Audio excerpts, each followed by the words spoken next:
അബദ്ധങ്ങളെ പറ്റി ചൂണ്ടി കാണിക്കേണ്ടവരാണ്. അതിനല്ലേ നേതാക്കന്മാരുള്ളത്. എനിക്ക് സാറിനോട് പേഴ്സണൽ ആയിട്ടൊരു കാര്യം സംസാരിക്കാനുണ്ടായിരുന്നു. എന്താണ് കാര്യം? ഉത്തമം നടന്നേ, ഇത് പേഴ്സണൽ ആയിട്ടുള്ള കാര്യമാണ്. സാർ വന്നേ.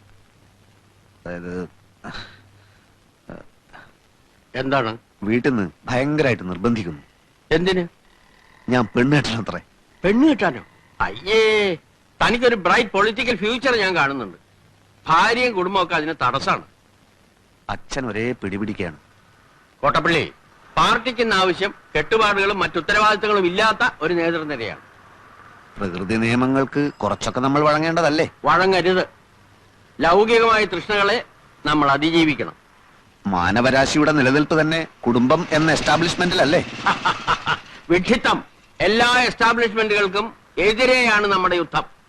ഭാര്യ ഉണ്ടാവുക, കുഞ്ഞുണ്ടാവുക, അതൊക്കെ നമ്മുടെ മനസ്സിൽ സ്നേഹത്തിന്റെ വിത്ത് മുളപ്പിക്കുമെന്ന് എവിടെയോ വായിച്ചിട്ടുണ്ട്. അത് വരട്ട് തത്വവാദമാണ്. സഹജീവികളെ, തൊഴിലാളി വർഗത്തെ സ്നേഹിക്കാൻ ശീലിക്കുക. തുറന്നു പറയാം, അടിസ്ഥാനപരമായി നമ്മുടെ പാർട്ടിക്ക് കല്യാണം ഇഷ്ടമല്ല. അപ്പൊ സാറ് കല്യാണം കഴിച്ചതോ? അതിൽ ഞാൻ ഇന്ന് ഖേദിക്കുന്നു. എന്നാ പിന്നെ ഇപ്പൊ ഭാര്യ ഉപേക്ഷിക്കരുതോ? തന്റെ കാര്യമാണ് നമ്മളിപ്പോ ഡിസ്കസ് ചെയ്യുന്നത്. പറയുന്നതൊന്ന്, പ്രവർത്തിക്കുന്ന വേറൊന്ന്.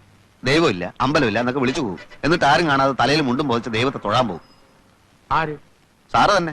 തൃച്ചമ്പടി അമ്പലത്തിൽ എന്നും കാലത്ത് സാറ് തൊഴാൻ പോകുന്നത് ഞാൻ കാണാറുണ്ട്. താനിതെങ്ങനെ കണ്ടു? ഞാനൊരു രഹസ്യമായിട്ട് തൊഴാൻ പോകാറുണ്ട്. എന്നാലേ ഇത് തൽക്കാലം നമ്മൾ രണ്ടുപേരും മാത്രം അറിഞ്ഞാൽ മതി. താൻ വേണേ കല്യാണം കഴിച്ചോളാം. പക്ഷെ ഒരു കാര്യത്തെ തനിക്ക് നിർബന്ധം വേണം. എന്ത്? നമ്മുടെ പാർട്ടി നയങ്ങളെയും ആദർശങ്ങളെയും ബഹുമാനിക്കുന്ന ഒരു പെൺകുട്ടിയെ വേണം കല്യാണം കഴിക്കാൻ. അത് 100% ഞാൻ ഉറപ്പ് തരുന്നു. എന്നാ താങ്ക് യു.